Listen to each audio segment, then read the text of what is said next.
आपकी नोटबुक होनी चाहिए, केमिस्ट्री की अलग होनी चाहिए, ठीक है, फिजिक्स की अलग, बायोलॉजी की अलग, ठीक है। इफ पॉसिबल तो फिजिकल, केमिस्ट्री और इनऑर्गेनिक की एक नोटबुक बना लो, ऑर्गेनिक की अलग से बना लो, ठीक है। चलो,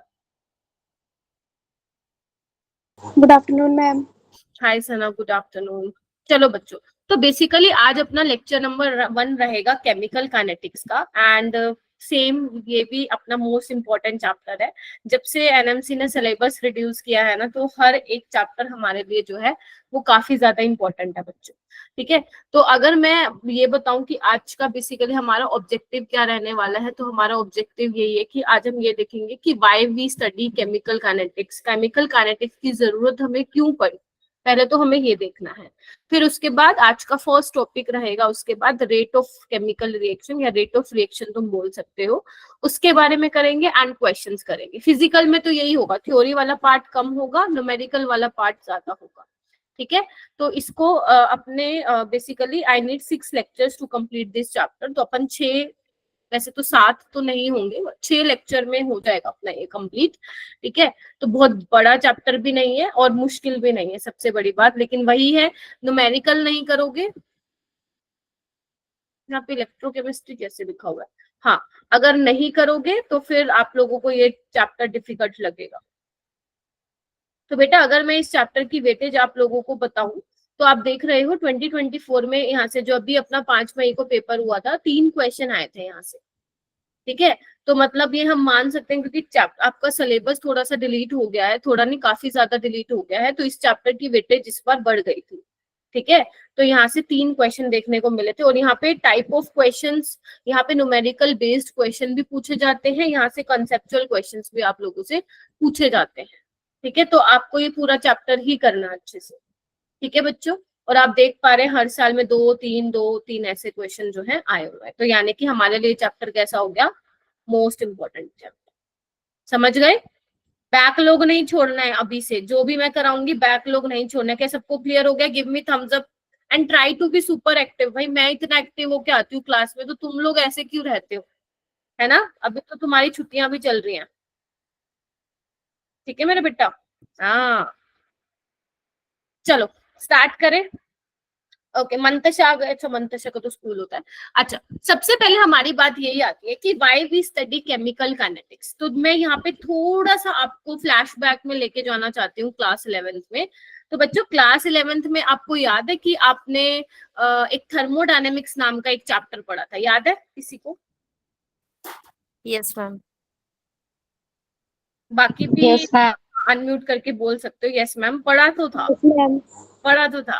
तो थर्मोडायनेमिक्स नाम का हमने जो है चैप्टर किया था। थर्मोडायनेमिक्स में मेन हमें, ये थर्मोडायनेमिक्स बेसिकली हमें क्या बताती थी, फिजिबिलिटी ऑफ रिएक्शन, याद आ रहा है थोड़ा, फिजिबिलिटी ऑफ रिएक्शन बताती थी। फिजिबिलिटी ऑफ रिएक्शन का मतलब क्या होता है कि हमारी कोई रिएक्शन होगी या नहीं होगी, ठीक है, हमारी कोई रिएक्शन होगी या नहीं होगी, थर्मोडायनेमिक्स हमें ये बताता था, होगी या नहीं होगी, बस, ठीक है। फिर उसके बाद हमने पढ़ा इक्विलिब्रियम। बेटा एक बार नया मैम जो बोल रहे हैं प्लीज वो कर देना अटेंडेंस वाला, ठीक है। फिर हम आए थे इक्विलिब्रियम वाले चैप्टर पे, याद करो इक्विलिब्रियम वाले चैप्टर में हमने क्या किससे डील किया था। इक्विलिब्रियम हमें ये बताता था कि जो कोई रिएक्शन है, मान लो कोई रिएक्शन हो रही है, let's say A + B gives C + D, तो वो रिएक्शन कितने एक्सटेंट तक हो रही है, मतलब कितने हद तक वो रिएक्शन हो पाएगी, वो हमें कौन बताता था, इक्विलिब्रियम बताता था। लेकिन थर्मोडायनामिक्स और इक्विलिब्रियम दोनों ही चैप्टर में हमने कहीं ये नहीं देखा कि हमारी रिएक्शन कितने टाइम में होगी, या हमारी रिएक्शन का रेट क्या है, हमारी रिएक्शन का स्पीड क्या है। क्या हमने ये चीजें पढ़ी थी जो अभी मैंने बोली कि हमारी रिएक्शन कितने टाइम में हो रही है, या मैं बोलूं हमारी रिएक्शन होने का स्पीड क्या है, रेट क्या है, ये हमने नहीं डिस्कस किया था। तो यस, केमिकल काइनेटिक्स में हम यही पढ़ने वाले हैं कि हमारी रिएक्शन का रेट क्या है। आप केमिस्ट्री में रेट बोलो उसको, वैसे आप स्पीड भी बोल सकते हो, ठीक है जी। केमिस्ट्री में रेट वर्ड जो होगा वो बेटर रहेगा यूज करना इंस्टेड ऑफ स्पीड, ठीक है जी। तो केमिकल काइनेटिक्स में हम क्या पढ़ने वाले हैं बच्चे, केमिकल काइनेटिक्स में हम यही पढ़ने वाले हैं कि कोई हमारी रिएक्शन हो रही है, उसका स्पीड क्या है, उसका कितने टाइम में वो चेंज, कितने टाइम में वो रिएक्शन हो रही है, ठीक है मेरा बेटा। तो केमिकल और काइनेटिक्स, काइनेटिक्स मतलब मूवमेंट से है, मोशन से मतलब है, और केमिकल मतलब आपकी केमिकल रिएक्शन से मतलब है। तो एक बार क्या तुम ये पढ़ सकते हो जो मैंने लिखा है कि थर्मोडायनेमिक्स में हमने पढ़ा था कि whether a reaction takes place और नॉट, ठीक है। केमिकल इक्विलिब्रियम में पढ़ा था कितने एक्सटेंड तक, कितने हद तक वो रिएक्शन हो सकती है। इस चैप्टर में हम डील करेंगे कि how fast a chemical reaction takes place, कितनी फास्ट हमारी केमिकल रिएक्शन होगी, कितने टाइम में होगी, ये हमें देखने हैं। कौन कौन से फैक्टर्स हैं जो डिपेंड करते हैं, ठीक है। अब कौन कौन से फैक्टर्स होंगे जो उस रेट के ऊपर, जो उस रेट ऑफ केमिकल रिएक्शन को इफेक्ट करेंगे, ठीक है, वो फैक्टर्स हमें डिस्कस करने हैं, ठीक है। तो ये सब चीजें क्या करनी है मेरा बेटा, हमें इनसे इस चैप्टर में क्या करना है, डील करना है। टाइप ऑफ रेट है ना, rate of chemical reaction, factor affecting, mechanism of chemical reaction, तो ये सब हमें क्या करना है इस चैप्टर में डील करना है। क्लियर है, ठीक है। हाँ जी बोलो बच्चों। फिजिबिलिटी में हम क्या देखते थे, याद है किसी को, हम कैसे बताते थे कि रिएक्शन हमारी होगी या नहीं, क्या वो पैरामीटर था, can anyone tell me what was the parameter? Yes Shikha. Gibbs free energy. हाँ अरे क्या बात है, दिल खुश कर दिया। Gibbs free energy, Gibbs free energy हम कहते थे अगर लेस देन 0 है तो हम क्या बोलते थे, रिएक्शन स्पॉन्टेनियस है। और अगर Gibbs free energy, change in Gibbs free energy greater than 0 होता था तो हम कहते थे रिएक्शन नॉन स्पॉन्टेनियस है, यही बोलते थे हम। हाँ जी, बाकी बच्चे पढ़ के आए हैं 11th या नहीं पढ़ के आए हैं बेटा? थोड़ा बहुत तो याद होगा ना, ऐसे तो मत बिहेव करो मैम, कुछ भी याद नहीं है। जो बच्चों को मैंने पढ़ाया वो तो प्लीज ऐसे मत ही बोलना, ठीक है। अच्छा, उसके बाद हम बात करते हैं क्लासिफिकेशन ऑफ रिएक्शन। तो सबसे पहले आप लोगों से अगर कोई पूछे कि why we study chemical kinetics, तो तुम लोग बता दोगे कि हम केमिकल काइनेटिक्स क्यों पढ़ रहे हैं। ये तो बिल्कुल हो गया बेसिक बात। अब हम बात करते हैं क्लासिफिकेशन ऑफ रिएक्शन। तो रिएक्शन को क्लासिफाई किया गया है 3 पार्ट में। कुछ हमारी रिएक्शन फास्ट रिएक्शंस होती हैं बेटा, कुछ हमारी रिएक्शन होती है बहुत स्लो, और कुछ हमारी रिएक्शंस होती है मॉडरेट रिएक्शन।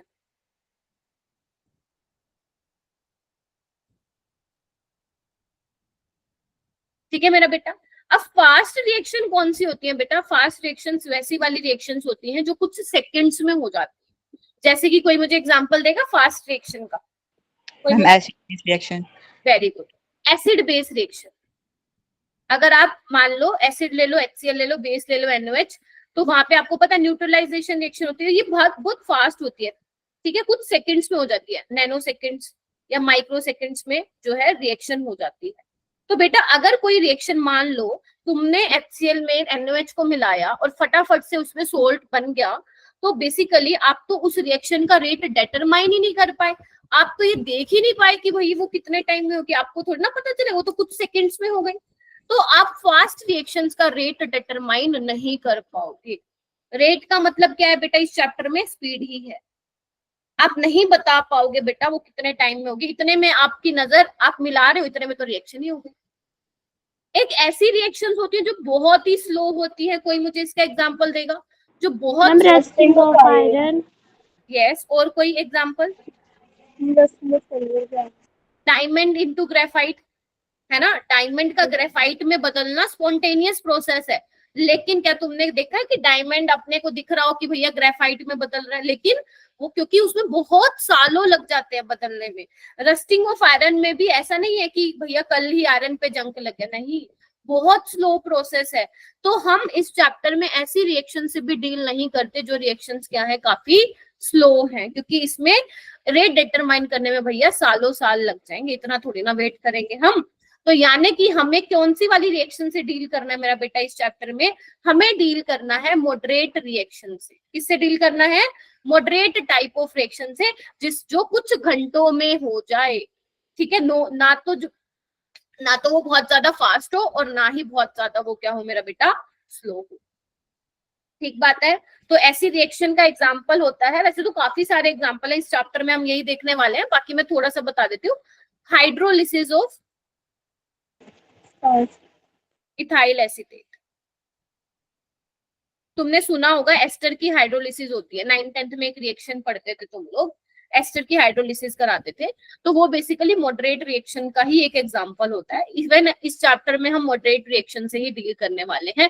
क्या ये चीज क्लियर होगी कि why we study chemical kinetics and which type of reaction we are going to deal in this chapter? Clear है मेरे बच्चों? 24 बच्चे यहाँ पे ज्वाइन है, दीप्ति, अंशिका, शिका, शगुन, प्रिंस, सोनाली, दक्ष, पीयूष, आयुष, दक्ष, पीयूष, आयुष। ठीक है, शाबाश। चलो अब हम बात करते हैं कि मैम आप बार बार ना रेट ऑफ रिएक्शन बोले जा रहे हो, ये रेट ऑफ रिएक्शन है क्या? देखो आप मुझे ये बताओ, स्पीड क्या होता है? Distance upon time. Distance upon time, distance travelled पर यूनिट टाइम, यही बोलते हो कितने टाइम में डिस्टेंस ट्रेवल किया। तो रेट ऑफ रिएक्शन भी क्या होता है बेटा? रेट ऑफ रिएक्शन भी क्या होता है? चेंज पर यूनिट टाइम ही होता है।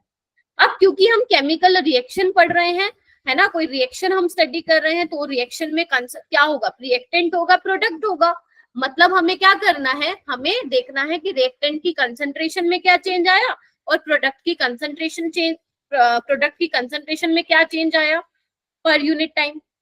ठीक है, तो रेट ऑफ रिएक्शन को बेटा आप कैसे डिफाइन करोगे? यहाँ पे डेफिनेशन लिखी हुई है, आप प्लीज इसको अपनी नोटबुक में लिखिए। The rate of change of concentration with time of different chemical species taking part in chemical reaction is known as rate of reaction of that species. अब मैं इसको अपनी लैंग्वेज में लिखवा देती हूँ, अगर तुम्हें थोड़ा सा डिफिकल्ट लग रहा है। लिखो सारे बच्चे, लिखो। इट इज चेंज इन, सारे बच्चे लिखेंगे, एक एक पॉइंट जो मैं क्लास में लिखवाऊंगी वो तुम्हारी नोटबुक में होना चाहिए। It is change in concentration of reactant और product per unit time per unit stoichiometric coefficient पता है आप लोगों को क्या होता है? Yes ma'am. वेरी गुड, अभी मैं बता भी दूंगी। ऑफ रिएक्टेंट और product,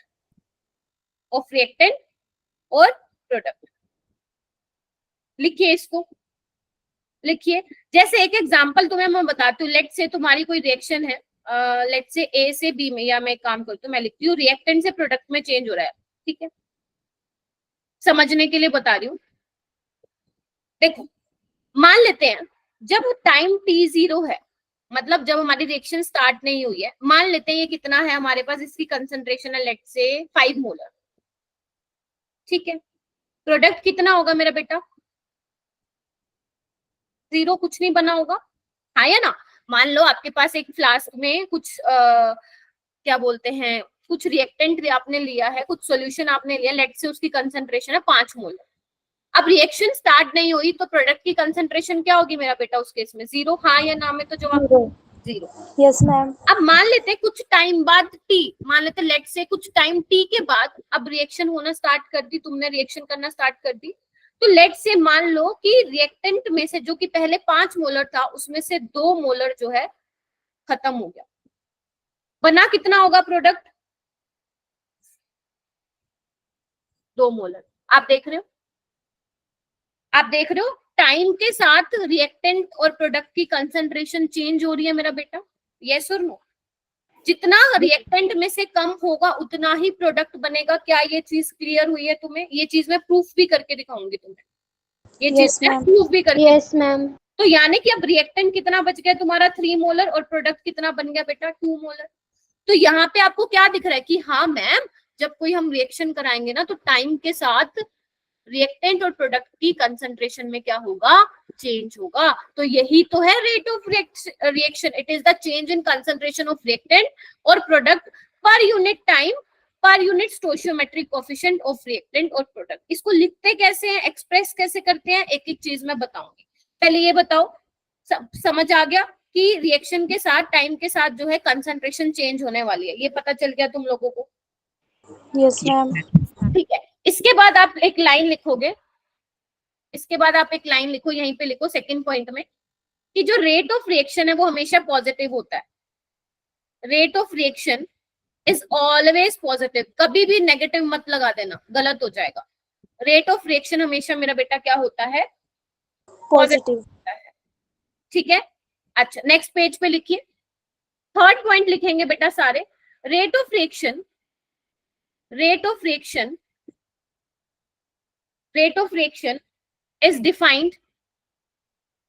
is defined for product and reactant, मतलब जो रेट ऑफ रिएक्शन होगा मेरा बेटा वो किसके लिए डिफाइन होगा, प्रोडक्ट और रिएक्टेंट के लिए होगा। अब लिखेंगे कैसे मैथमेटिकली, रेट ऑफ रिएक्शन को कुछ बुक्स ऐसे लिख देते हैं ROR, तुम भी लिख सकते हो, बस पेपर में मत लिख के आना अगर तुम्हारे स्कूल का एग्जाम है तो। क्या लिखो मेरा बेटा, बताना सही लिख रही हूँ क्या, चेंज इन कंसंट्रेशन ऑफ, देखो कंसंट्रेशन में छोटा लिख रही हूँ, मतलब शॉर्ट में लिख रही हूँ, आप पूरा लिखना, कंसंट्रेशन ऑफ प्रोडक्ट और रिएक्टेंट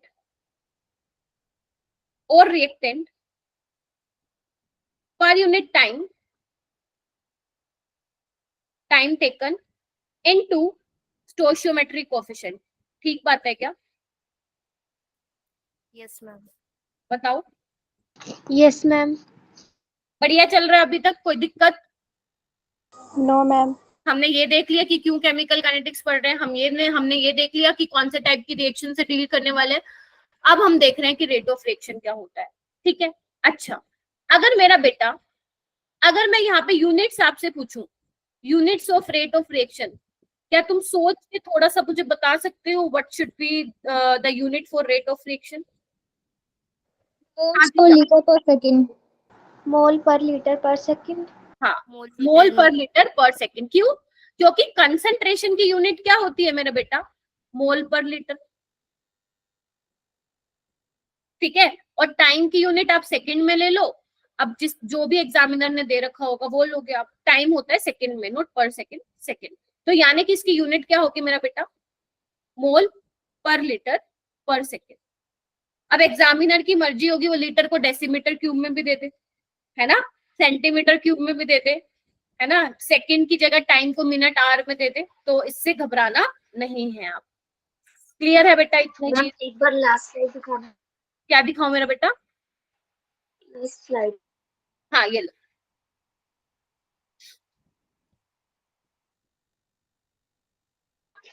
हो गया, ठीक है, ओके। मोल, हाँ मोलर पर सेकंड बोल सकते हो, क्योंकि मोलर क्या है, मोलैरिटी ही है, मोल पर लीटर, बिल्कुल बोल सकता है दक्ष बेटा, ठीक है। अच्छा, एक बात बताओ मेरे को, अगर मैं आपसे पूछूं गैसियस फेज में रेट ऑफ रिएक्शन का डेफिनेशन कैसे होगा, ध्यान से देखो। अभी यहाँ पे अगर मान लो तुम्हारे पास कोई सोल्यूशन है तो उसको हम कंसंट्रेशन के टर्म्स में बोल रहे हैं। अगर मान लो कोई आपका गैसेस फेज में, तो हम उसको पार्शियल प्रेशर के टर्म्स में बोलेंगे, हाँ या ना। ये कैसे आया, तुम्हें इक्वेशन याद है, PV = nRT बेटा? Yes ma'am. बस आपको मैं ये नहीं कह रही पूरा चैप्टर पढ़ के आओ, सिर्फ ये इक्वेशन, ठीक है। तो यहाँ पे इसको मैं ऐसे लिख दूं, N/V/RT, और N/V क्या है, मोलैरिटी तो है, हाँ या ना। तो मैं बोल दूं पार्शियल जो प्रेशर होगा वो डायरेक्टली प्रोपोर्शन होगा मोलैरिटी ऑफ गैस के, यानी कि आप कंसंट्रेशन को क्या कर सकते हो, पार्शियल प्रेशर के टर्म्स में भी लिख सकते हो। यही मैं बता रही हूँ, आप कंसंट्रेशन को पार्शियल प्रेशर के टर्म्स में भी लिख सकते हो अगर कोई गैसियस फेज दिया हुआ है। तो उसकी यूनिट क्या हो जाएगी, कंसंट्रेशन की मोल पर लीटर है, तो यहाँ पे क्या आ जाएगा, चेंज इन पार्शियल प्रेशर, और प्रेशर की यूनिट क्या होगी, एटमॉस्फेयर होगी या बार होगी। तो उस केस में जो रेट ऑफ रिएक्शन की यूनिट आ जाएगी इन केस ऑफ गैसियस फेज, तो वो क्या आ जाएगी, एटमॉस्फेयर पर सेकेंड या बार पर सेकेंड या पास्कल पर सेकेंड। ठीक है ना, कुछ इसमें ज्यादा मुश्किल तो नहीं लगा? ठीक है, ओके मेरा बेटा, ठीक है, ओके। अब आगे चलते हैं मेरा बेटा, हेडिंग डालो, types of rate of chemical reaction.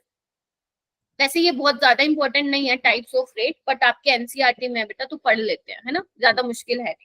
देख, हेडिंग डालो, सबसे पहले हेडिंग डालो एवरेज रेट। आप ये पूरा नहीं लिखेंगे, बाद में लिखेंगे जब तक मैं समझा नहीं देती। सबसे पहले देखो, दो तरह के रेट आपको डिस्कस करने हैं, average rate and instantaneous rate है, दोनों रेट ही। दोनों का थोड़ा सा बस डेफिनेशन बोलने का तरीका चेंज हो जाएगा। बेटा एवरेज रेट का क्या मतलब है, इसमें जो हम रेट ऑफ रिएक्शन मेजर करते हैं ना, कुछ सर्टेन इंटरवल ऑफ टाइम में मेजर करते हैं। जैसे एक एग्जांपल ले लेते हैं, मान लो कोई कार चला रहा है ना, और हम उस बंदे से पूछते हैं, लेट्स से दक्ष चला रहा है कार, और मैं दक्ष से पूछूं, दक्ष मुझे ये बता बेटा कि 8 से 9 के बीच में तेरी स्पीड कितनी थी। तो मैंने वो इंटरवल ऑफ टाइम फिक्स कर दिया ना कि बताओ 8 से 9 के बीच में तुम्हारी स्पीड कितनी थी।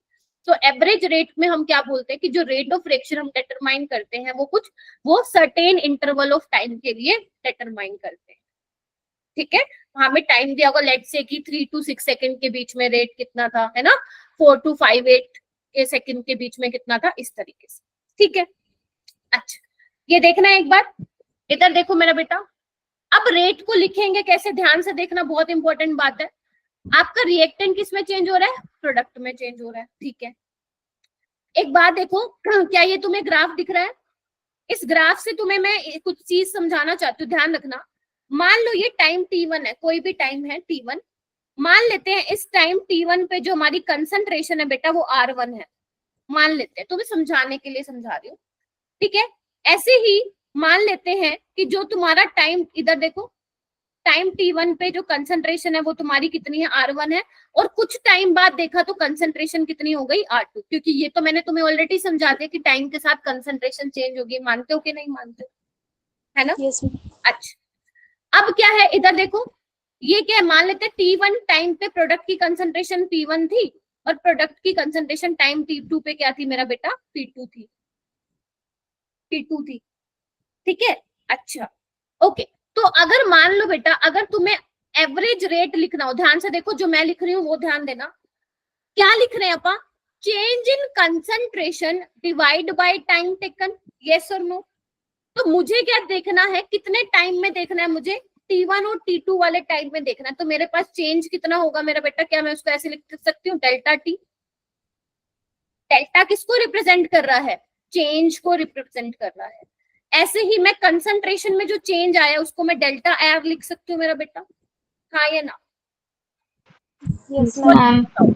बिकॉज हम कर क्या रहे हैं, हम देख रहे हैं चेंज, कंसंट्रेशन में चेंज कितना हुआ कि उस टाइम में, पर्टिकुलर टाइम में जो हम देखना चाहते हैं, ठीक है। इसके आगे मैं लगा रही हूँ माइनस का साइन। वाई मैम माइनस का साइन क्यों लगा रही हो? क्योंकि मैंने आपको बोला था बेटा रेट हमेशा पॉजिटिव होता है, और तुम्हें पता है रिएक्टेंट की कंसंट्रेशन टाइम के साथ क्या हो रही है, डिक्रीज हो रही है। तो अगर टाइम के साथ कंसंट्रेशन डिक्रीज हो रही है तो ये वाली वैल्यू तो माइनस ही आएगी, और बाहर माइनस लगा हुआ है तो माइनस माइनस पॉजिटिव होगा, यस और नो? Yes, ma'am. बाहर क्या लगाया मेरा बेटा, माइनस। एक एक चीज को पकड़ना है तुम्हें, इतना सा भी डाउट नहीं रहना चाहिए तुम्हारे दिमाग में, क्योंकि पहली क्लास, वो बोलते हैं ना first impression is the last impression, same यहाँ पे भी ऐसा है। पहली क्लास का अगर तुम्हें बेसिक क्लियर हो जाएगा तो आने वाली क्लासेस में तुम्हें बिल्कुल भी प्रॉब्लम नहीं होगी, ठीक है। अच्छा, अब मुझे ये बताओ, यहाँ पे चेंज कितना हुआ है, t1 पे कितना था अपने पास, r1 था, और t2 पे कितना था, r2। हम चेंज कैसे निकालते हैं, फाइनल माइनस इनिशियल करके निकालते हैं। तो मैं ऐसे लिख दूं, r2 माइनस r1। r2 क्या है, रिएक्टेंट की कंसंट्रेशन एट टाइम t2 पे, r1 क्या है, concentration of reactant at time t1 पे। मानते हो कि नहीं मानते हो? अच्छा, टाइम में चेंज t2 माइनस t1, क्योंकि मैं क्या हूं, इस इंटरवल ऑफ टाइम में, इस इंटरवल ऑफ टाइम में अपना क्या कर रही हूँ बेटा, रेट डिटरमाइन कर रही हूँ। ऐसे ही तुम प्रोडक्ट का भी लिख सकते हो क्या, प्रोडक्ट का कैसे लिखोगे, plus delta P bye delta T लिखोगे। मैंने यहाँ पे प्लस क्यों लगाया मेरा बेटा, कैन एनीवन टेल मी कि मैंने यहाँ पे प्लस क्यों लगाया? हाँ शिखा बता बेटा।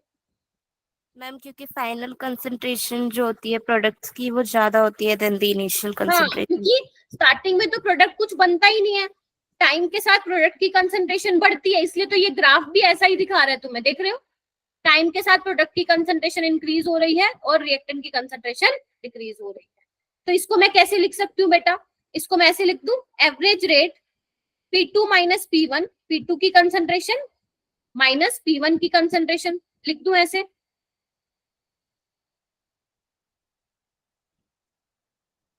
Divided by T2 minus T1, yes और नो? यस और no? Yes, ma'am. Yes ma'am. पक्का, प्रॉमिस हो जाएगा, ठीक है। Yes, ma'am. तो यानी कि रेट को किस तरीके से मैथमेटिकल उसका एक्सप्रेशन लिखते हैं वो तुम्हें पता चल गया। अभी तो मैं तुम्हें रटवा दूंगी, तुम टेंशन न लो, आज बहुत सारे क्वेश्चन करने हैं अपने। 1 घंटा क्लास लगेगी और आधा घंटा क्वेश्चन, ऐसे ही होगा हर क्लास में। 1 घंटा या 50 मिनट थ्योरी होगी, बाकी टाइम क्वेश्चन होंगे, ठीक है। आओ आगे, ठीक है, तो मैं इसको ऐसे लिखूं बच्चे, देखना एक बार, आपको एक चीज मैं बताना चाहती हूँ यहाँ पे। लेट्स से एक एग्जांपल ले लेते हैं, मान लो मैंने ये एग्जांपल ले लिया, ठीक है। अच्छा, अब आपको मैं पता क्या बता रही हूँ, आपको ये तो समझ में आ गया एवरेज रेट लिखते कैसे हैं। अब मैं आपको ये बता रही हूँ, मैंने आपको याद है स्टार्टिंग में एक एग्जांपल दिया था, ये वाला, ये रहा।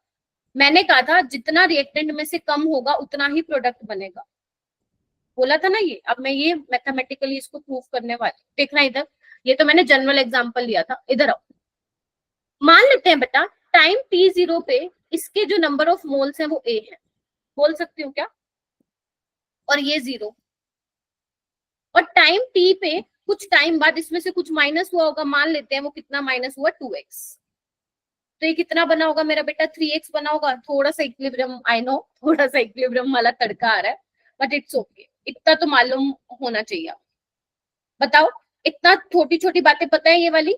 मान लेते हैं कि पहले a था, अब उसमें से कुछ माइनस हो गया, लेट्स से कि 2x माइनस हो गया, अब 2 से 3 बन रहा है, तो अगर तुमने 2x घटा दिया है तो कितना बनेगा, 3x बनेगा। अच्छा, अब मैं तुम्हें क्या कह रही हूँ बेटा, मुझे रेट ऑफ रिएक्शन निकालना है, मुझे रेट ऑफ रिएक्शन निकालना है किसके बीच में, t is equal to 0 and t is equal to t second पे। तो रिएक्टेंट के केस में रेट ऑफ रिएक्शन मेरा बेटा कैसे लिखोगे, एवरेज रेट कैसे लिखते हैं, मैंने बोला था ना, delta change in concentration of A divided by change in time, yes और नो, बोलो Yes, हाँ ma'am. या ना।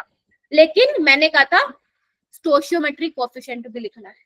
जो मैंने अभी एग्जांपल ये वाला लिया था इसमें स्टोशियोमेट्रिक कोएफिशिएंट नहीं था, तो इसमें क्या करोगे आप, 2 से डिवाइड करो। क्लियर, ठीक है। तो ये कितना बना, इसको सॉल्व करो, हाफ ऑफ, अच्छा चेंज कितना हुआ बेटा कंसंट्रेशन में, चेंज कैसे निकालते हैं, final minus initial, time t के बाद हमें कितनी मिली कंसंट्रेशन, वो पुट करो, a माइनस 2x, इसमें से माइनस कर दो स्टार्टिंग में कितनी थी a, यस और नो, यस और नो, Yes, ma'am. और t माइनस 0। अब इसको तुम सोल्व कर सकते हो, ये कितना आ रहा है, ये कितना आ रहा है, और माइनस का साइन लगाना मत भूलना, क्योंकि कंसंट्रेशन ऑफ रिएक्टेंट क्या हो रही है, डिक्रीज हो रही है। नेगेटिव साइन क्या इंडिकेट कर रहा है, नेगेटिव साइन सिग्निफाइज दैट, मैं चाह रही हूँ कि आपको एक एक बात लिखवाऊं, concentration of reactant decreases with time, ठीक है मेरा बेटा। तो इसको जब तुम सोल्व करोगे तो कितना आ रहा है, इसको सोल्व करने पे x बाई टी आ रहा है क्या, Yes, ma'am. क्योंकि a तो कैंसिल ही हो जाएगा ना, देखो, ठीक है, x बाई टी। अब मैं निकाल रही हूँ प्रोडक्ट के केस में, निकाल सकते हो क्या, रेट ऑफ रिएक्शन क्या लिखूंगी, 1/3 delta b by delta T, delta क्या दिखा रहा है यहाँ पे, चेंज दिखा रहा है मेरा बेटा, तो क्या हो जाएगा 1/3, बी की कंसंट्रेशन में क्या चेंज हुआ, फाइनल कितना हो गया 3x, स्टार्टिंग में कितना था 0, टाइम t माइनस 0 यानी कि t, तो ये भी कितना आ जाएगा, इतना ही आ जाएगा। देखिए Yes, ma'am. तनिष्क, मिसबा, प्रियांशी,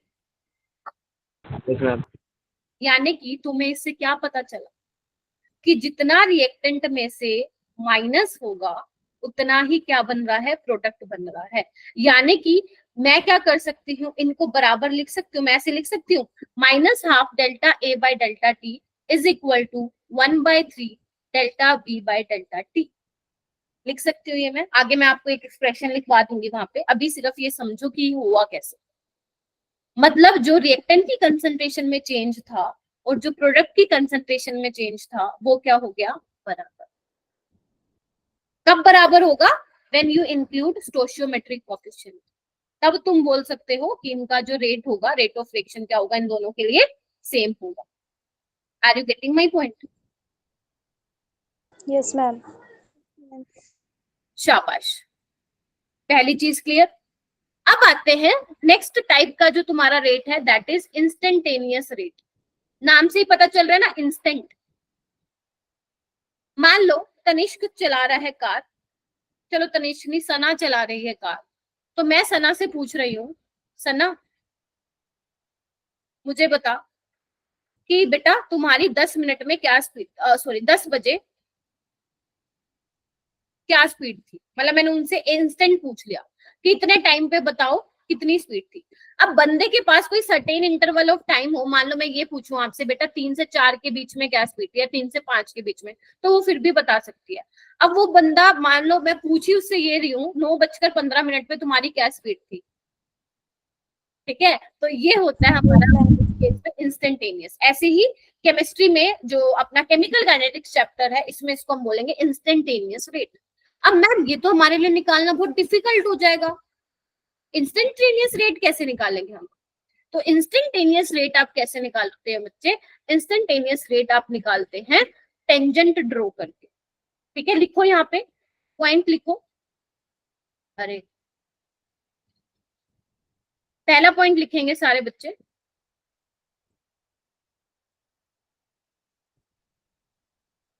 पहला पॉइंट है डिफाइंड फॉर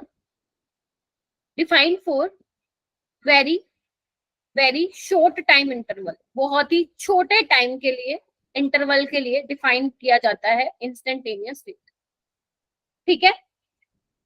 इसमें हम जो चेंज लिखते हैं बेटा, चेंज इन टाइम, वो हम लिखते हैं ऐसे dt। टी क्या रिप्रेजेंट कर रहा है, स्मॉल चेंज को, डेल्टा क्या रिप्रेजेंट कर रहा था, लार्ज चेंज को। ये आप फिजिक्स में भी पढ़ते हो, यस और नो। और चेंज इन कंसंट्रेशन हम कैसे दिखाएंगे, चेंज इन कंसंट्रेशन हम दिखाएंगे ऐसे, जैसे हम उसमें दिखाते हैं डेल्टा ऑफ कंसंट्रेशन है, इसमें हम दिखाएंगे डी ऑफ कंसंट्रेशन, ठीक है। जैसे मान लो एक एग्जांपल ले लेती हूँ, सपोज ये है, तो तुम्हें रेट ऑफ रिएक्शन लिखना है, तो कैसे लिखोगे, तुम लिखोगे ma'am -1/x dA/dt is equal to +1/y dB/dt, yes or no। Yes ma'am. Yes ma'am.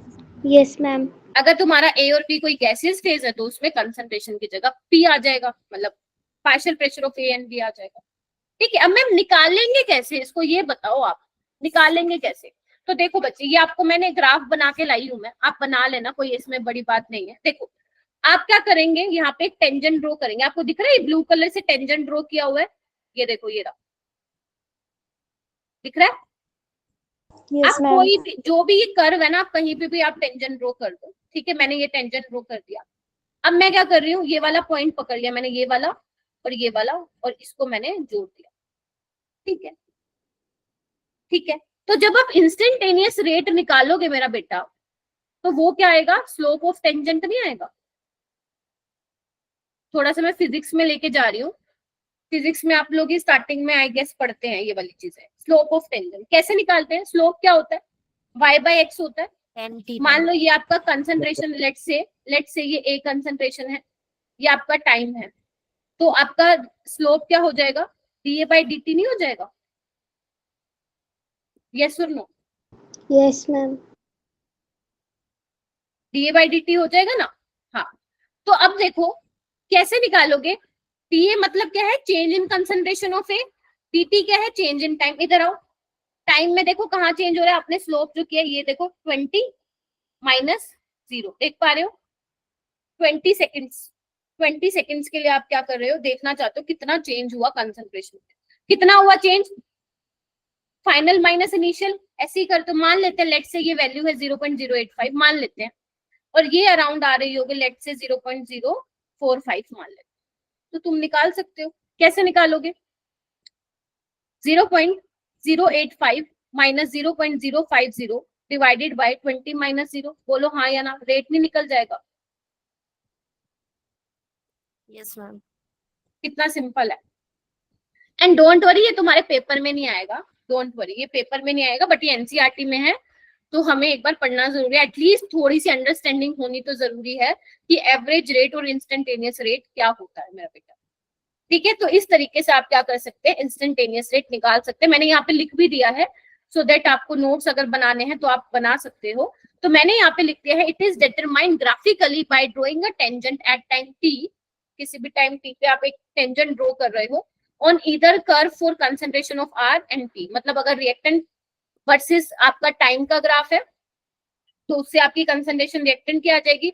अगर प्रोडक्ट वाले कर्व पे आप टेंजेंट ड्रॉ कर रहे हो तो उससे आपका क्या आ जाएगा मेरा बेटा, प्रोडक्ट की कंसंट्रेशन का क्या आ जाएगा, रेट आ जाएगा। ठीक है जी, चलो एक क्वेश्चन करते हैं एनसीईआरटी का, इधर आओ। एक क्वेश्चन करते हैं, अभी तक मुश्किल तो नहीं लग रहा ना? जल्दी से मेरे को चैट बॉक्स में बता दो कि मैम थोड़ा सा मुश्किल तो लग रहा है, ऐसा है क्या? अभी तो चैप्टर का बताओ स्टार्टिंग हुई है, ताकि जो भी तुम्हारी मुश्किलें हैं वो आज के आज सोल्व हो जाए। ऐसा तो नहीं है ना मुश्किल लग रहा हो कुछ? जल्दी से चैट बॉक्स में बताओ। तुम्हारी टाइपिंग इतनी स्लो कैसे हो गई भाई?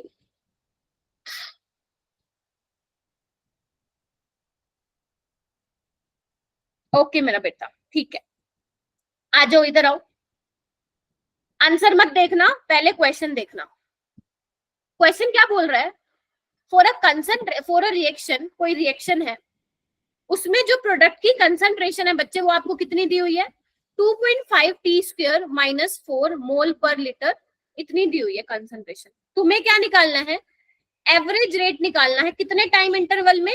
जब टाइम T1 10 सेकेंड था और कुछ टाइम बाद T2 जो हुआ है अपना 20 सेकेंड। तो इन 10 से 20 सेकेंड के टाइम के इंटरवल के बीच में तुम्हें क्या निकालना है बेटा? एवरेज रेट निकालना है। ठीक है जी, हाँ या ना? और इसके अलावा तुम्हें क्या निकालना है? इंस्टेंटेनियस रेट निकालो। और इंस्टेंटेनियस रेट कैसे निकालते हो आप? डीसी बाई dt करके निकालोगे, है ना? क्योंकि इसमें जो प्रोडक्ट की कंसंट्रेशन का ग्राफ बनाया होगा ना ऐसे, देखो। तो यहाँ पे मान लो तुमने टेंजेंट ड्रॉ कर दिया, लेट्स से। ठीक है जी, क्वेश्चन समझ में आया? जल्दी से बताइए, क्वेश्चन समझ में आया? निकालना क्या?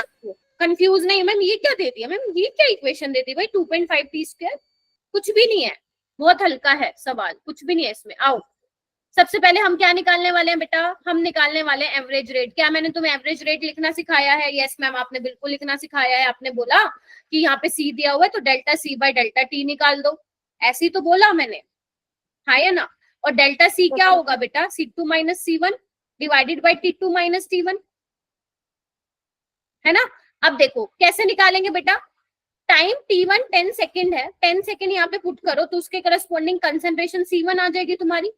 टाइम जो है 20 सेकेंड पुट करोगे तो तुम्हारी कंसंट्रेशन C2 आ जाएगी। दोनों को माइनस नहीं कर सकते। ये देखो, ये देखो बेटा, जब तुम 10 सेकेंड पुट करोगे तो C1 आ जाएगा, 20 पुट करोगे तो C2 आ जाएगा। एवरेज रेट कैसे निकालोगे? C2 minus C1 bye T2 minus T1। क्या तुम्हारा ये आंसर नहीं आ जाएगा? बताओ। चमका? यस मैम, ये तो आसान था। This is from your NCERT बेटा, ठीक है?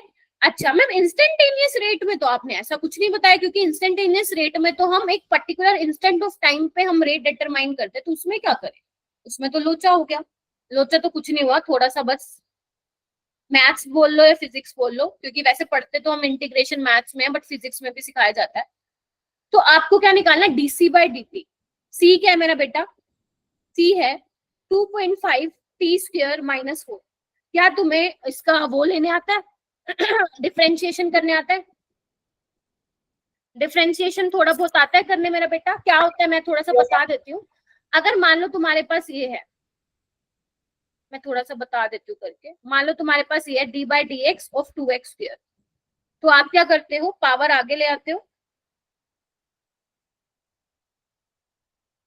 ठीक है? पावर आगे ले आते हो और उसका क्या कर देते हो? 2x का डिफरेंशिएशन कर देते हो, ठीक है? तो अगर मान लो मुझे इसका डिफरेंशिएशन करना हो, देखो क्या होगा इसका, ध्यान से देखो। 2x हो जाएगा, 2x हो जाएगा, सॉरी देखो एक सेकेंड। हाँ, तो यहाँ पे क्या है? 2.5 टी स्क्वायर, तो 2 आगे आ जाएगा, 2 आगे आ जाएगा, तो ये क्या हो जाएगा? 2.5 टी, क्योंकि टी स्क्वायर का होता है 2t, ठीक है? और 4 का तो कुछ होगा ही नहीं, 4 का तो 0 होगा बिकॉज कांस्टेंट है, तो ये कितना आ जाएगा? 5t आ जाएगा, हाँ या ना? अगर आप d by dx x square का डिफरेंशिएशन करते हैं, वो 2x होता है, पावर आगे आ जाती है, ठीक है, और यहाँ पे भी क्या आएगी, पावर आगे आ जाएगी, तो ये क्या बन जाएगा 2 इंटू 2.5 इंटू टी, तो ये 5t आ जाएगा। आपको कितने सेकंड पे निकालना है बेटा इंस्टेंटेनियस रेट, 12 सेकंड के लिए निकालना है। क्या तुम यहाँ पे टी की वैल्यू 12 पुट करके नहीं निकाल पाओगे रेट, हाँ या ना, निकाल लोगे, इजीली निकाल लोगे। ठीक है, नीट वाले बच्चों को ज्यादा डिफरेंशिएशन और नहीं चाहिए होता, बस इतना चाहिए होता है जितना तुम फिजिक्स में सीखते हो, बस दैट्स इट। तो एक ये क्वेश्चन आ गया था जिसमें डिफरेंशिएशन चाहिए था। ठीक है, चलो अब आगे हेडिंग डालो मेरा बेटा, हेडिंग डालो expression of rate of reaction, heading डालो general expression of rate of reaction. जैसे मान लो ये मेरे पास एक्सप्रेशन है,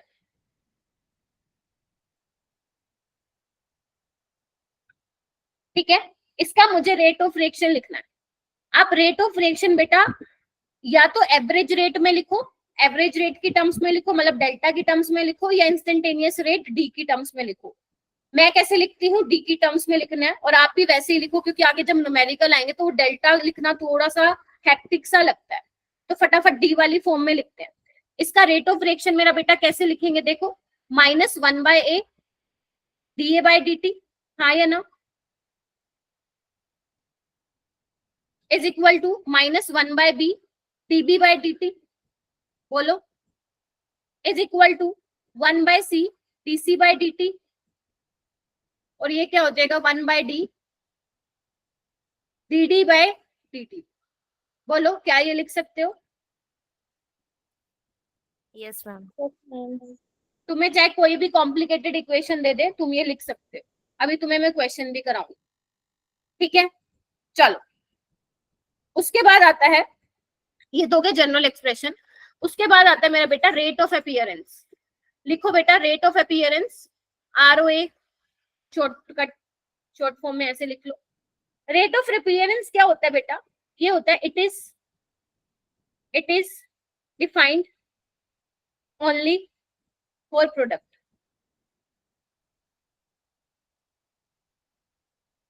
ये सिर्फ किसके लिए डिफाइन होता है बेटा, प्रोडक्ट के लिए। नाम से नहीं पता चल रहा, रेट ऑफ अपीयरेंस या रेट ऑफ फॉर्मेशन, फॉर्मेशन किसका होता है, प्रोडक्ट का। जैसे एक एक वो लिख लेती हूँ रिएक्शन, मान लो XA गिव्स YP, तो तुम इसके लिए जो रेट ऑफ अपीयरेंस लिखोगे ना मेरा बेटा, क्या बोला मैंने, rate of appearance defined only for product, तो इसके लिए आप क्या लिखोगे, dB/dt। ध्यान रखना मेरा बेटा, रेट ऑफ अपीयरेंस में कोफिशिएंट को इंक्लूड नहीं करते हैं। फिर से बोलूं, रेट ऑफ अपीयरेंस, इसको कहीं पे लिख लो क्लाउड बना के, कि रेट ऑफ अपीयरेंस को कोफिशिएंट में इंक्लूड नहीं करते हैं। ठीक है मेरी बेटा ये बात। और अगर मान लो मुझे रेट ऑफ रिएक्शन लिखना हो, तो तुम कैसे लिखोगे, मैम ऐसे लिखेंगे 1/y dB/dt।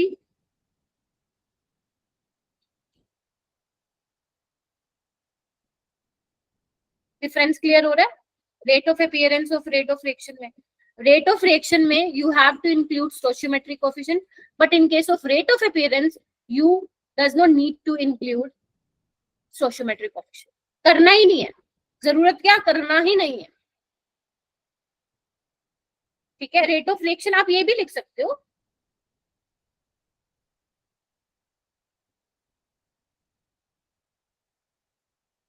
ठीक है। अगर मैं बेटा रेट ऑफ डिसअपीयरेंस बताऊं, तो रेट ऑफ डिसअपीयरेंस क्या होगा, it is defined only for reactant, yes और no, yes ma'am, yes ma'am. तो मान लो मेरे पास ये है एक्स से वाई भी बन रहा है, तो अगर मैं बोलूं बेटा रेट ऑफ डिसअपीयरेंस, डिसअपीयरेंस मतलब खत्म होना, डिसअपीयरेंस मतलब खत्म होना, या रेट ऑफ डिकम्पोजिशन, तो क्या होगा वो dA/dt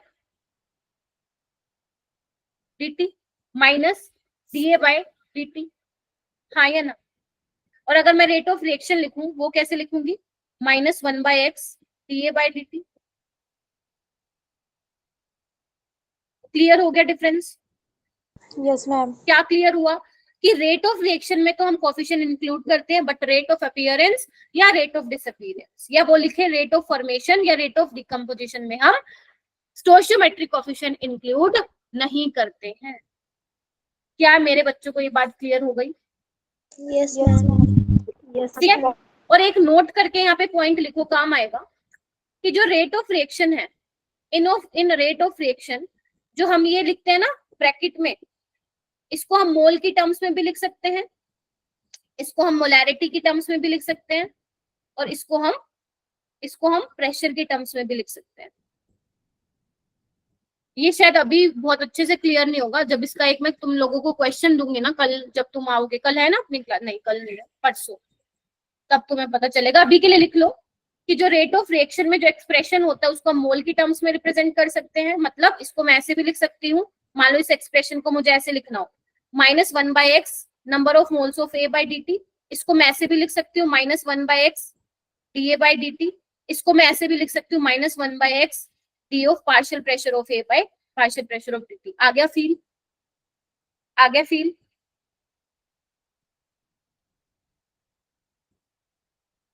नंबर ऑफ मोल्स की टर्म्स में भी लिख सकती हूँ, डिपेंडिंग की क्वेश्चन क्या पूछ रहा है। नीट में ज्यादा नहीं वो पूछता है, ज्यादा वो मोलैरिटी की टर्म्स में ही पूछता है, ठीक है। लेकिन यस, नंबर ऑफ मोल्स की टर्म्स में पूछ सकते हैं एंड मोलैरिटी की टर्म्स में भी लिख सकते हो। अगर आपका गैसियस फेज है तो आप प्रेशर की टर्म्स में भी उसको लिख सकते हैं, ठीक है मेरा बेटा। Now are you ready with the questions, या आप चाहते हो कि मैम थोड़ा सा रिवाइज करा दो? जल्दी से बताओ, रिवाइज करा दूं या डायरेक्ट क्वेश्चन पे जंप करें? आज हमने क्या सीखा है? आज हमने पता क्या सीखा है? आज हमने बस ये सीखा है, यही तो सीखा आज हमने। और इसमें क्वेश्चन देखना कितने बने हुए हैं, 1 2 3 4 5 6 7 8 9 क्वेश्चन। ये तो सिर्फ मैं क्लास में करवाऊंगी और घर के लिए तुम्हें अलग से दूंगी। समझ आ गई? यही है खूबसूरती फिजिकल केमिस्ट्री की, थ्योरी इतनी सी, न्यूमेरिकल इतने सारे, ठीक है। चलो आ जाओ बेटा। चलो सबसे पहला क्वेश्चन तुम्हारी स्क्रीन पे है, ये नीट 2019 में पूछा गया था मेरा बेटा। इसके ऑप्शन को देख के समझ आ रहा है तो ठीक है, क्योंकि ये ना मैंने पीडीएफ से स्निप किया इसका क्वेश्चन, तो वो थोड़ा सा देखो उल्टा ऊपर नीचे लिखा हुआ है ना, कोई दिक्कत नहीं है, तो अपना कॉन्सेप्ट स्ट्रॉन्ग रखना। आपके पास ये इक्वेशन है, आपसे पूछा है करेक्ट ऑप्शन बता दो। तुम पहले ऑप्शन पे मत देखो, तुम अपने आप खुद की इक्वेशन लिखो रेट ऑफ रिएक्शन की, जो मैंने तुम्हें सिखाई है, फिर तुम आंसर मैच करोगे कि yes ma'am this one is correct.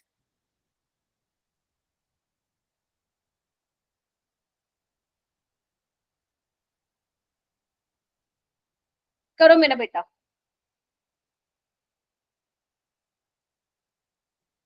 Very good, raise your hand. शाबाश Piyush and Daksh, very good मेरा बेटा।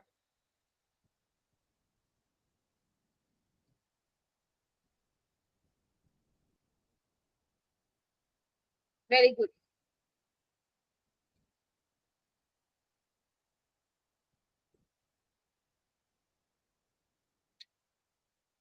शिखा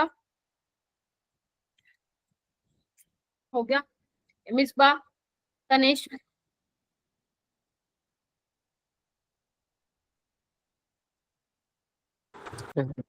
ओके। हाँ कोमल आप बताओ बेटा मेरे को, मैम डी ऑप्शन।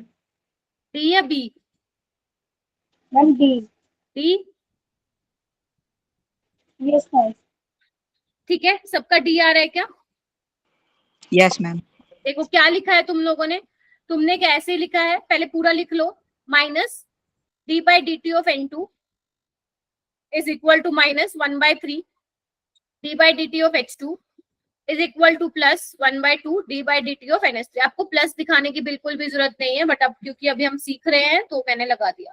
तो आपको क्या बताना है, सिर्फ इसका पूछा था और इसका रिलेशन पूछा था, तो कौन सा है बेटा ऑप्शन करेक्ट? हो जाएगा? सारे बोलो, जोर से बोलो, Yes, हो ma'am. जाएगा कि नहीं हो जाएगा? चलो नेक्स्ट क्वेश्चन पे आओ।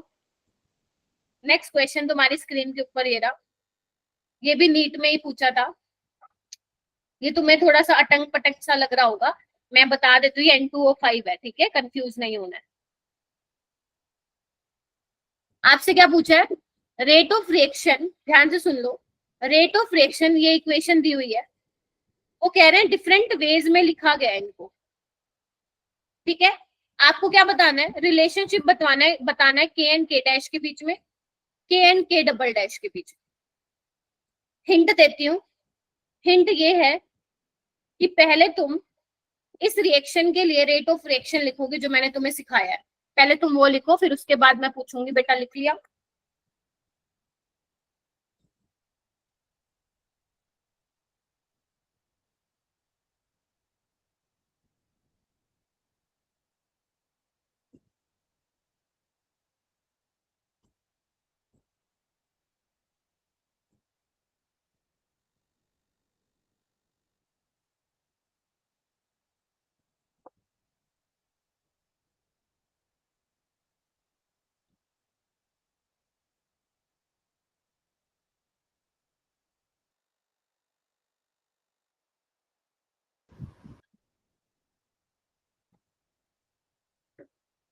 हो गया बच्चे, लिख लिया एक्सप्रेशन। Yes ma'am. दिशा क्या आ रहा है, कुछ आया आंसर या अभी सिर्फ एक्सप्रेशन लिखा मेरा बेटा? समझ नहीं आ रहा है, वो किस एक्सप्रेशन क्या लिखा मेरे को बताओ। माइनस हाफ हाँ मेरे को बताओ, माइनस हाफ, हाँ derivative of N2O5 equals to 1/4 derivative of NO2 very good, derivative of Na2 is equal to, minus का साइन क्यों लगाया आपने? अच्छा हाँ प्लस आएगा, प्रोडक्ट में है O2, ठीक है, यही लिखा है तुम सबने। चलो अब होगा क्या, अब मुझे बताओ, ये वैल्यू आपको दी गई है माइनस d/dt ऑफ N2O5, ये दिया हुआ है, देखो दिया हुआ है, तो मैं इसको ऐसे लिख दूं k/2 N2O5, हाँ या ना, जल्दी से बताओ सारे बच्चे, क्या मुझे ये दिया हुआ है ना, ये देखो, ठीक है। इसको कैसे लिखूं बेटा मैं, d/dt ऑफ NO2 दिया हुआ है क्या? यस मैम, दिया हुआ है। क्या मेरे पास d/dt ऑफ O2 दिया हुआ है? यस मैम, देखो ठीक है क्या, जल्दी बोलो, सोच लो, तब तक मैं पानी पी लेती हूँ, ठीक है। चलो अब तुम्हारा काम, N2O5 से N2O5 कैंसिल कर दो,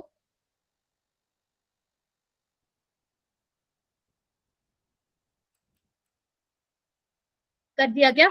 लाओ मैं करूँ, ये देखो, ठीक है, इसको मैं यहाँ पे ऐसे लिख देती हूँ, k'/4 k', यही है बेटा। हमें क्या बताना, रिलेशनशिप किसके बीच में, k और k' के बीच में, तो जिसके बीच में रिश्ता है उसको अलग कर लो। तो इस इधर देखो क्या करोगे, k/2 k'/2 4, तो ये कैंसिल आउट हो जाएगा, तो k' क्या आ जाएगा, 2k आ जाएगा। k और k' का रिश्ता कैसे हो जाएगा, 2k आ जाएगा अपने पास, 2k', यानी कि k'' आ जाएगा मेरा बेटा k/2, है ना। जिसका रिलेशनशिप पूछ रखा उसको अलग ले लो, है ना, दूसरे वालों को अलग ले लो, तो यानी कि तुम्हारा आंसर क्या आ रहा है फिर इसके अकॉर्डिंग, ये वाला k' is equal to 2k और k'' is equal to k/2। क्या ये चीज क्लियर हुई? इस टाइप के क्वेश्चन तुम अटेम्प्ट कर सकते हो, एक मैंने ऐसा क्वेश्चन जो है असाइनमेंट में भी दिया है, ठीक है मेरा बेटा। अभी भी बताओ नहीं समझ में आया तो I can repeat, ma'am repeat कर दो। रिपीट करूं मेरा बेटा? देखो यहाँ तक समझ में आ गया सना? Yes ma'am. देखो इसको मैं इरेज कर रही हूँ, थोड़ा सा मेसी हो चुका है ये, देखो बेटा, सना देख बेटा, अपने को रिलेशनशिप किसके बीच में पूछा हुआ है, k एंड k' के बीच में और k एंड k', जिनके बीच में रिलेशन पूछा हुआ है उन दोनों को अलग कर लो। तो मैं इन दोनों को अलग कर लूं तो मेरे पास क्या आ जाएगा, k/2 k'/4, तो ये तो क्या हो जाएगा, 2 पे कैंसिल हो जाएगा, तो ये क्या आ जाएगा, k'2k आ जाएगा बेटा। Yes ma'am. ऐसे ही और किसका रिश्ता पूछा हुआ है, के और के डबल डैश, यानी कि k/2, और इसको मैं साथ लिख लेती हूँ, तो के डबल डैश क्या आ गया, k/2 नहीं आ गया, ये देखो Yes, ma'am. खत्म हो जाएगा अभी। Yes, ma'am. चलो बहुत ही बढ़िया, आगे चलते हैं, 2 क्वेश्चन हो गए अपने। थर्ड क्वेश्चन तुम्हारी स्क्रीन पे, हालांकि फोर्थ लिखा हुआ है बट थर्ड क्वेश्चन है, ध्यान से देखो क्या लिखा हुआ है। रिएक्शन लिखी हुई है हैबर प्रोसेस वाली, आपको देखो रेट दिया हुआ है, रेट ऑफ अपीयरेंस दिया हुआ है, आपको रेट ऑफ डिसअपीयरेंस बताना है। एक काम करो, ट्राई करो करने का, क्योंकि जब तक तुम ट्राई नहीं करोगे ना फिर तुमसे होता नहीं है। मैं करूँ तो समझ में आता जाता है, बट खुद करोगे तब मालूम पड़ेगा हो रहा है कि नहीं। अपनी नोटबुक निकालो, सारे बच्चे पेन निकालो।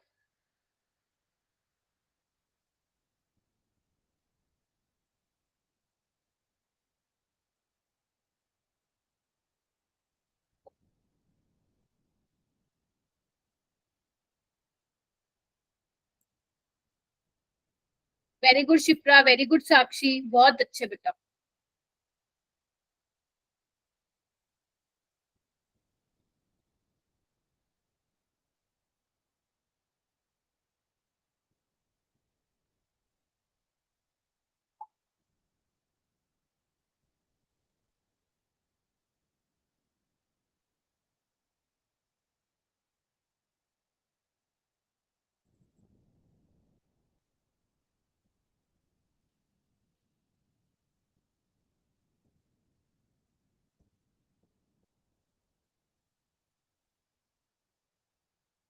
पीयूष क्या किया बेटा बताओ।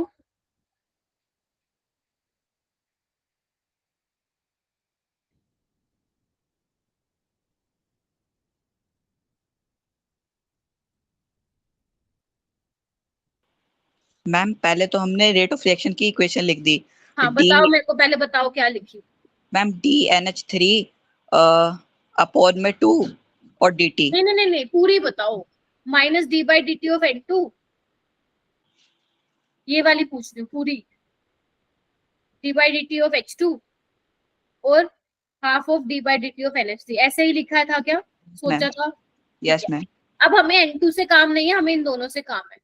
ठीक है, तो आपको क्या निकालना है, d/dt ऑफ H2 निकालना है। तो क्या करना पड़ेगा, थोड़ा सा मैथमेटिक्स है, ये इसको यहाँ पे ले जाओ, तो माइनस, अच्छा ओके ओके ओके, आपा को निकालना है माइनस d/dt ऑफ H2। तो बस हो गया ये, तो फिर क्या करोगे मेरा बेटा, 3 को उधर ले जाओ, 3/2 d/dt ऑफ अमोनिया। क्या तुम्हें rate of appearance of ammonia दिया हुआ है, हाँ या ना बोलो, सारे बच्चे जवाब दो। यस मैम दे रखा। कितना दिया हुआ है? Yes, ma'am. 2 × 10⁻⁻⁴। तो क्या आ जाएगा answer? Third D option. Very good, कर पाओगे ऐसा टाइप का क्वेश्चन? ठीक है, चलो नेक्स्ट क्वेश्चन है ये वाला, नेक्स्ट क्वेश्चन कीजिए।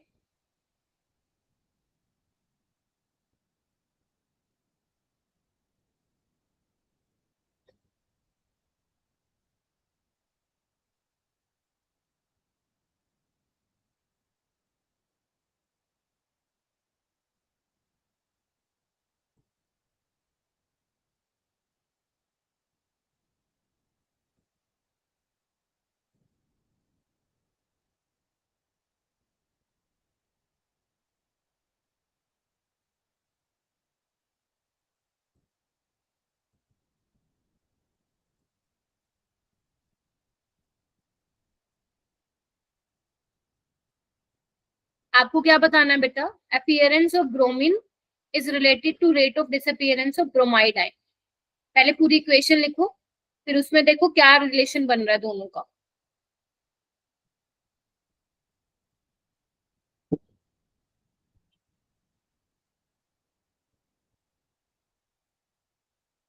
वेरी गुड साक्षी, दक्ष, साक्षी आप बताओगी बेटा? साक्षी माइक अनम्यूट करो। शगुन आप बताओ। मैम पहले तो हमने इक्वेशन लिख ली। ठीक है, minus 1/a into d over d t a bracket में plus 1/d into d over d t और ब्रैकेट में B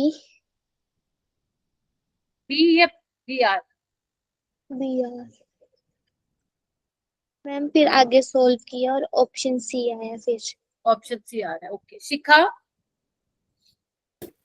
yes ma'am, option C आ रहा है। ऑप्शन सी आ रहा है, ठीक है। मैं एक बार इसको इरेज कर देती हूँ।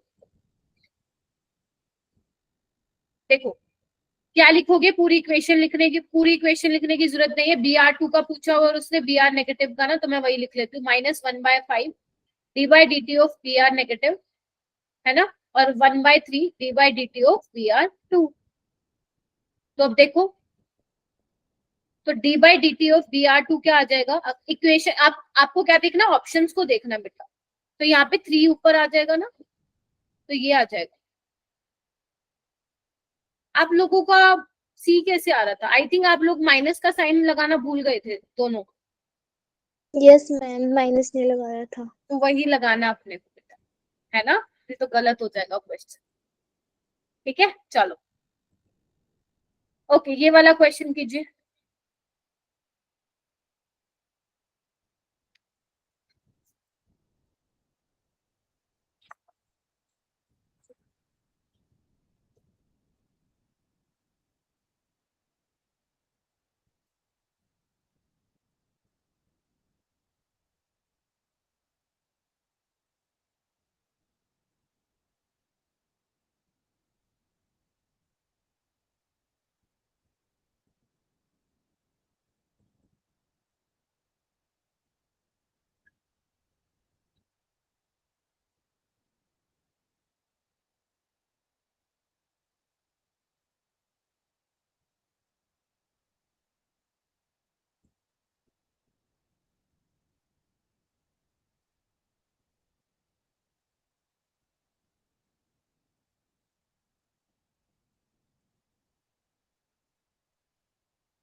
थोड़ा सा ध्यान से करना, हो जाएगा।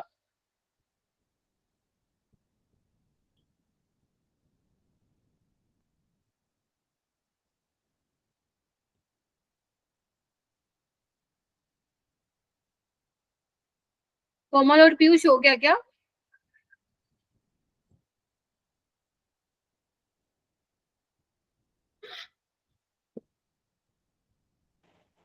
Yes ma'am. ओके बाकी बच्चे हैंड रेस कीजिए please.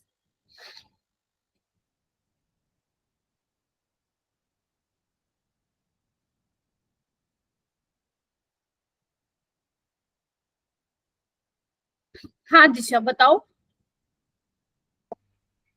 Option B. Option second A, yes ma'am, B option. First या सेकंड? सेकंड। हाँ ये बोलो, second, first, second, third, fourth ऐसे बोला करो। बी बी में मेरे को कंफ्यूजन हो जाता है। ओके सेकंड ही आ रहा है क्या सबका? Yes ma'am. पहले Yes, तो ma'am. इक्वेशन लिखो, बी फॉर भेलपुरी। हाँ तो सबसे पहले अंशिका कैसे लिखी रिएक्शन बताओ, अंशिका शर्मा। माइनस डी, जल्दी से बोला करो, ऐसे तो अपना नहीं होएगा नहीं सिलेबस। -d/dt(n2O5)। अगर मान लो अंशिका नहीं बोल रही तो आप बाकी बच्चे भी बोल सकते हैं। मैम मैं कैमरा ऑन करने की कोशिश कर रही थी। अच्छा अच्छा अच्छा, कोई बात नहीं, माइक अनम्यूट कर लो। इसको आप कैसे लिखोगे? हाफ ऑफ d/O2 को क्या लिखोगे आप? 2/2 इंटू d/dt ऑफ O2, ऐसे ही लिखा है ना, कहीं पता चले डिवाइड में लगा दिया आपने। ठीक है, आपको ये ऑलरेडी दिया हुआ है, -d/dt(n2O5) ऑलरेडी दिया हुआ है। 6.25 इंटू 10⁻³ -3। आपको निकालना क्या है? NO2 का निकालना है। निकल जाएगा क्या? कैसे निकालोगे मुझे बताओ, सारे बच्चे कैसे निकाला? मैम तीनों इक्वेशंस को इक्वेट करती हूँ। 2 से मल्टीप्लाई कर दिया। Yes ma'am. ठीक है, तो कितना आ रहा है ये? 2 से मल्टीप्लाई करने के बाद 1.25 आ रहा है। Yes ma'am. 1.25 इंटू 10⁻⁻²। अच्छा, और 2 का कैसे निकाला? डिवाइड कर दिया 2 से। Yes ma'am. शाबाश। 6.25 डिवाइडेड बाय 2 इंटू 10⁻⁻3, तो ये आ जाएगा 3.125 इंटू 10⁻⁻3। हो जाएगा ये क्वेश्चन। चलो बढ़िया, बहुत ही बढ़िया। ये वाला क्वेश्चन देखो, ये तो हो जाएगा, ये तो अभी करवाया मैंने। आपसे क्या पूछा? The equality relationship between.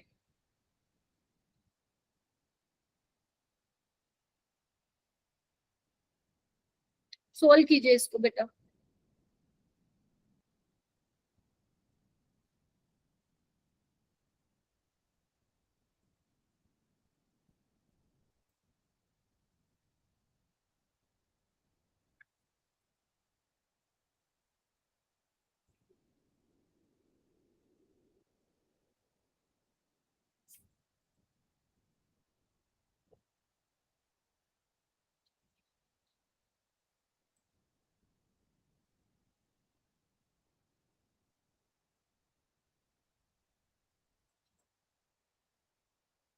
Okay, ये हुदा खालिद जिसका नाम है बेटा, क्या नेम है आपका? हाँ खुशी। हाँ खुशी, बताओ खुशी। सी। क्या आ रहा है? सी आ रहा है। Yes ma'am. क्या किया सबसे पहले तुमने? मैम दोनों के रेट लिखे हैं, H2 का और मैम NH3 का। और मैम H2 में 1/3 लगाया है मैम, NH3 में 1/2। देन मैम 2 को मल्टीप्लाई में ले गई हूँ H2 वाली इक्वेशन में। मैम 2/3 नेगेटिव में H2 की आ रही है, देन NH3 की पॉजिटिव में आ रही है, तो मैम सी ऑप्शन आ रहा है। ओके, ये H2 है भाई, ठीक है,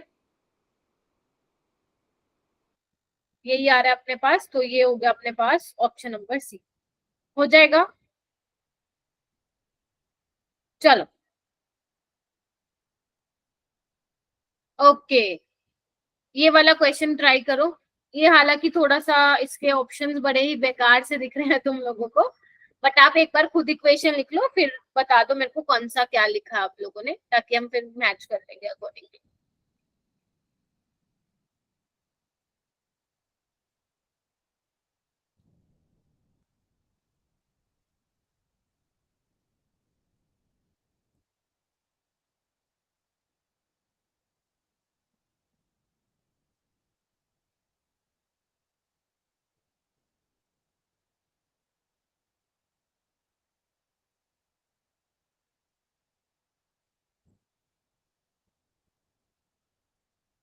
ये तो सेम नहीं अभी अपन ने जो किया था।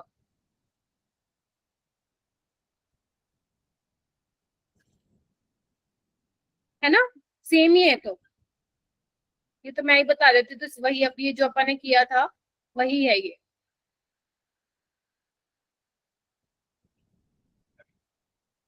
ठीक है, लेकिन बेटा एक चीज और, माइनस का साइन का ध्यान रखना है, कहीं पता चले तुम लोग दोनों प्लस लगाए। ठीक है, तो अगर आप रिएक्टेंट की कंसेंट्रेशन लिख रहे हो तो ध्यान रखना आगे माइनस जरूर लगाना, और प्रोडक्ट की पे पॉजिटिव आता है। ठीक है, ए आ रहा है क्या? नहीं ए नहीं आ, ए आ रहा है, कौन सा आ रहा है? D by D T of p r negative -3/5 d by D T of B are two. Yes, a आ रहा है, ए इज करेक्ट। चलो ये वाला क्वेश्चन करो।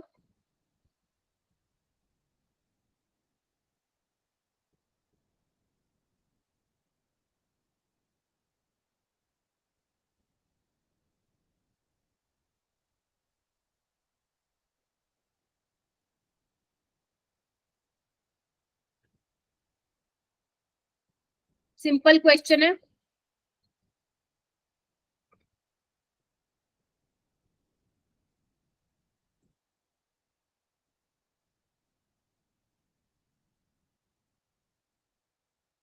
डी आ रहा है। यहाँ पे इन्होंने एरो लगाया हुआ। Yes, B is correct, very good. चलो ये वाला क्वेश्चन कीजिए। हाँ बी ही आएगा, ये वाला क्वेश्चन कीजिए सारे बच्चे।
समझ में आ रहा है क्या करना है? सबसे पहले तो आप रेट ऑफ रिएक्शन लिखिए, जो आपको गिवन है वो लिखिए, फिर उसका रेशियो पता करने की कोशिश कीजिए। आ रहा है क्या, देखो एक बार।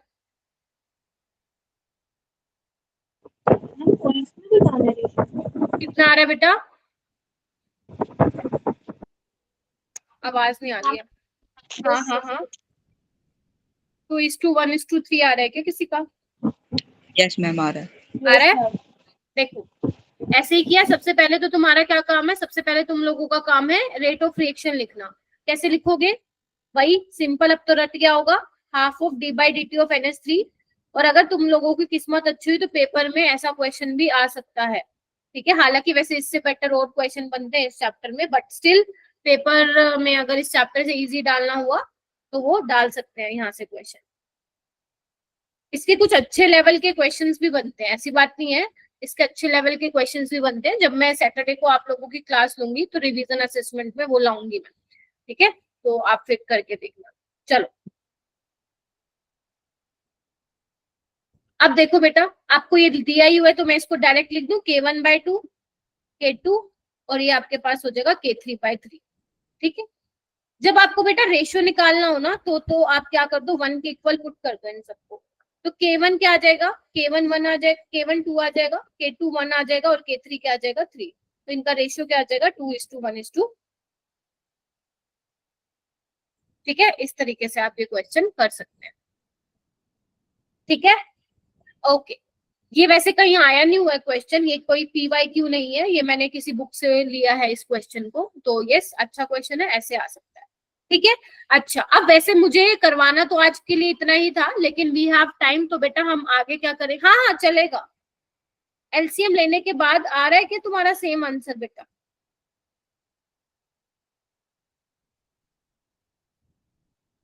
तुम्हारा फिर 3 क्या आ रहा होगा फिर तुम्हारा? 362 आ रहा होगा। हम्म,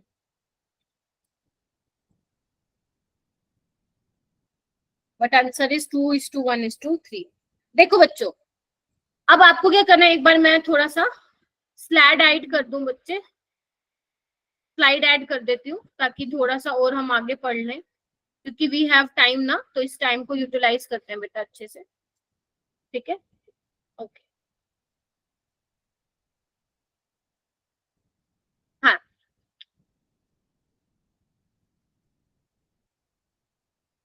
देखना स्क्रीन विजिबल है? Yes ma'am. Yes ma'am. अच्छा, तो बेसिकली अभी तक हमने क्या किया है, अभी तक हमने मेनली बस ये देखा है कि किस तरीके से रेट ऑफ रिएक्शन को एक्सप्रेस करना है, ठीक है। तुम्हें क्या ध्यान रखना है, रेट ऑफ रिएक्शन को किस तरीके से एक्सप्रेस करना है, रेट ऑफ अपीयरेंस और रेट ऑफ डिसअपीयरेंस में कोएफिशिएंट नहीं इंक्लूड करना है। बस ये 3 बातें मैंने तुम्हें बताई है, ठीक है। एवरेज रेट क्या होता है, सर्टेन इंटरवल ऑफ टाइम में आप रेट डिटरमाइन करते हो। इंस्टेंटेनियस रेट क्या होता है, किसी पर्टिकुलर इंस्टेंट ऑफ टाइम पे आप क्या करते हो, रेट डिटरमाइन करते हो, बस, ठीक है। और इसी से रिलेटेड बेटा मैंने तुम्हें क्या दिए हैं, क्वेश्चन दिए हैं, ये देखो, ये तुम क्वेश्चन करोगे घर से, ठीक है। जितने भी क्वेश्चन है ये आई थिंक 10 क्वेश्चन है, ठीक है। तो आप इसको क्या करोगे, घर से सॉल्व करेंगे, ठीक है। अभी के लिए आप हेडिंग डालो factors affecting rate of reaction, heading डालो factors affecting rate of reaction, कि कौन कौन से फैक्टर हैं जो रेट ऑफ रिएक्शन को क्या करते हैं, इफेक्ट करते हैं। एक बात बताओ बेटा, हम केमिकल काइनेटिक्स में क्या पढ़ रहे हैं? हाँ, आप सोल्व करके भेज सकते हो, वरना अगर नहीं भी भेजोगे कोई बात नहीं, अगर आप अपने एंड से कर लेते हो बेटा तो कोई बात नहीं, अगर डाउट है तो वो भेज देना, करके भी भेज सकते हो, कोई दिक्कत नहीं है, ठीक है। हाँ, तो बेसिकली आप केमिकल काइनेटिक्स में पढ़ क्या रहे हो? केमिकल काइनेटिक्स में आप रिएक्शन का रेट पता करने जा रहे हो ना, कि रिएक्शन कितने टाइम में खत्म हो रही है, रिएक्शन का स्पीड क्या है। तो रेट ऑफ रिएक्शन क्या होता है बेटा, कुछ कुछ फैक्टर्स पे डिपेंड करता है। जैसे हमारा जो फर्स्ट फैक्टर है वो है कंसंट्रेशन। कंसंट्रेशन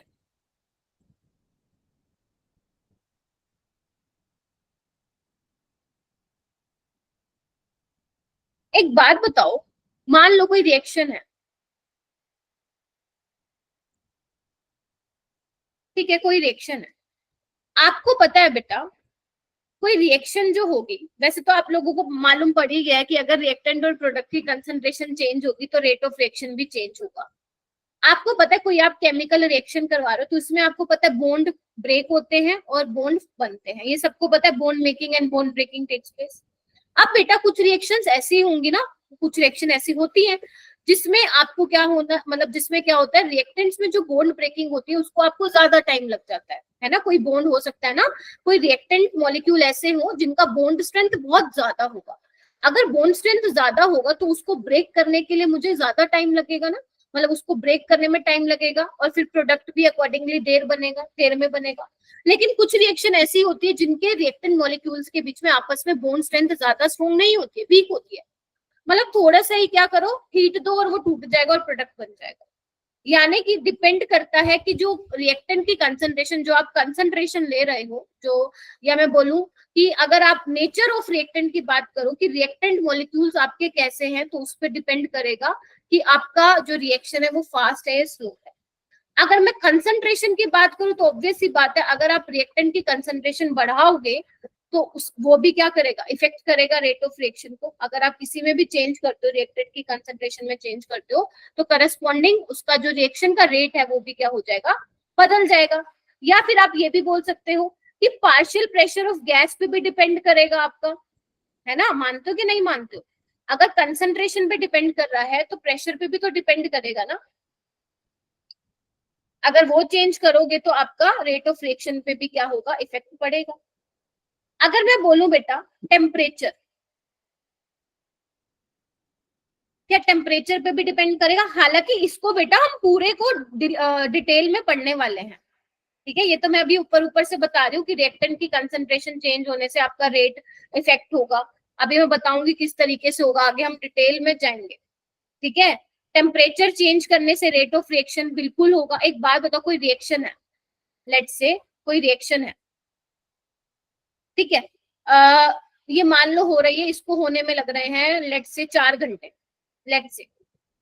लेकिन अगर मैं इनका मान लो टेम्परेचर बढ़ा दूं, टेम्परेचर बढ़ाने से आपको पता है काइनेटिक एनर्जी बढ़ जाती है मॉलिक्यूल की, तो जल्दी से मॉलिक्यूल्स आपस में क्या करेंगे, कोलाइड करेंगे, और कोलाइड करेंगे तो क्या करेंगे, प्रोडक्ट बना लेंगे। यानी कि टेम्परेचर बढ़ने से भी आपका क्या हो रहा है, रेट ऑफ रिएक्शन इफेक्ट हो रहा है, ठीक है। उसके बाद एक आता है कैटलिस्ट, इसको भी हम डिटेल में पढ़ने वाले हैं। कैटलिस्ट को क्यों डालते हैं हम किसी भी रिएक्शन में, ताकि वो रिएक्शन के रेट को क्या करते बेटा, फास्ट करते, तो कैटलिस्ट भी इफेक्ट करेगा रेट ऑफ रिएक्शन, ठीक है। उसके अलावा सरफेस एरिया,